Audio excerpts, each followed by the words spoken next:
नमस्कार। आज हम एक ऐसे वैश्विक संकट की बात करने वाले हैं जो सच में दुनिया भर के करोड़ों लोगों को परेशान कर रहा है। सवाल ये है कि अपना घर खरीदना आखिर अब इतना मुश्किल क्यों हो गया है?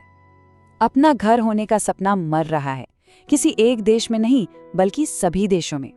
ये लाइनें संकट की गहराई को दिखाती हैं और आज हम इसी की तह तक जाने की कोशिश करेंगे।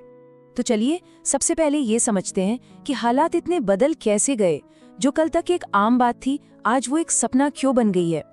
जरा सोचिए, 20वीं सदी में ज्यादातर समय एक औसत घर खरीदने के लिए एक परिवार की सालाना आय का सिर्फ 3 गुना पैसा लगता था। ये एक तरह का गोल्डन रूल था। इसे मापने का एक तरीका है मीडियन मल्टीपल।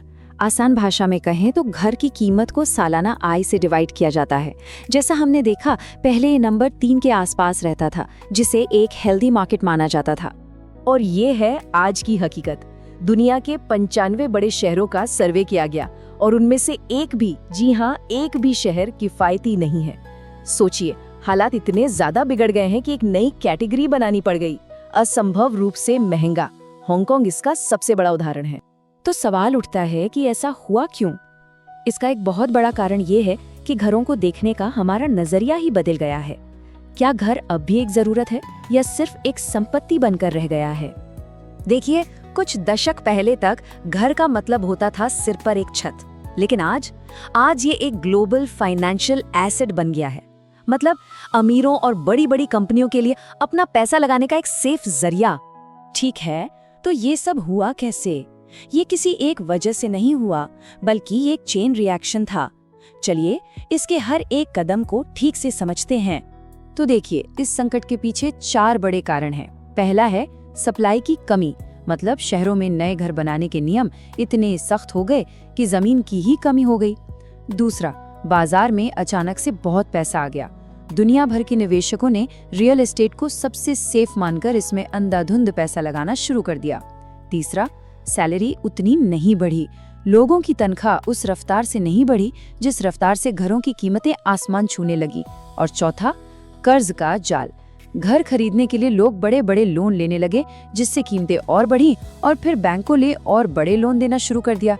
ये एक ऐसा चक्र बन गया जिससे निकलना मुश्किल हो गया। और ये ग्राफ इस समस्या को बिल्कुल साफ साफ दिखाता है। अमेरिका में पिछले 20 सालों में औसत वेतन सिर्फ 10% बढ़ा, लेकिन घरों की कीमतें वो 200% से भी ज्यादा बढ़ गईं। आय और घर की लागत का जो एक पुराना कनेक्शन था, वो अब पूरी तरह से टूट चुका है। तो इन बढ़ती कीमतों का असर सिर्फ आंकड़ों तक ही नहीं है, इसका हमारी जिंदगी पर और हमारे समाज पर एक गहरा, लहरों जैसा असर पड़ता है। चलिए देखते हैं कैसे। और इसका जो असर है वो बहुत बड़ा है। आज लोग अपना पहला घर खरीदने के लिए अपने माता पिता के मुकाबले 10 साल ज्यादा इंतजार कर रहे हैं। परिवार बच्चे पैदा करने जैसे बड़े फैसले टाल रहे हैं। लोग अच्छी नौकरियों के लिए दूसरे शहरों में शिफ्ट नहीं हो पा रहे हैं, क्योंकि वहां रहना बहुत महंगा है। और सोचिए, हमारे टीचर्स और नर्स जैसे जरूरी प्रोफेशनल्स उन शहरों में ही नहीं रह सकते जिनकी वो सेवा करते हैं। इससे समाज में अमीर और गरीब के बीच की खाई और भी गहरी होती जा रही है।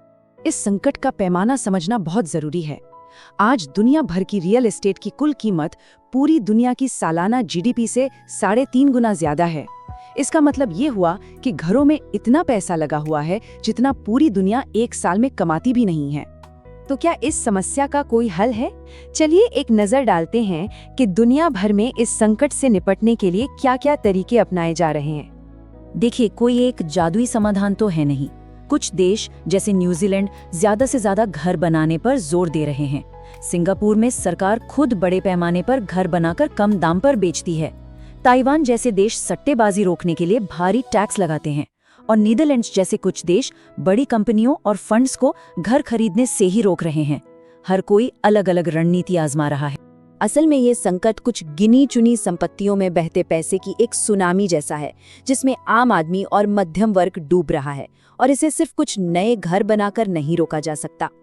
तो अंत में हम सब एक ही सवाल पर आके रुक जाते हैं, जो इस पूरी बहस का निचोड़ है कि ये घर को दौलत बनाने का एक इंजन होना चाहिए या फिर एक अच्छी जिंदगी की नींव। इस पर सोचना वाकई बहुत जरूरी है।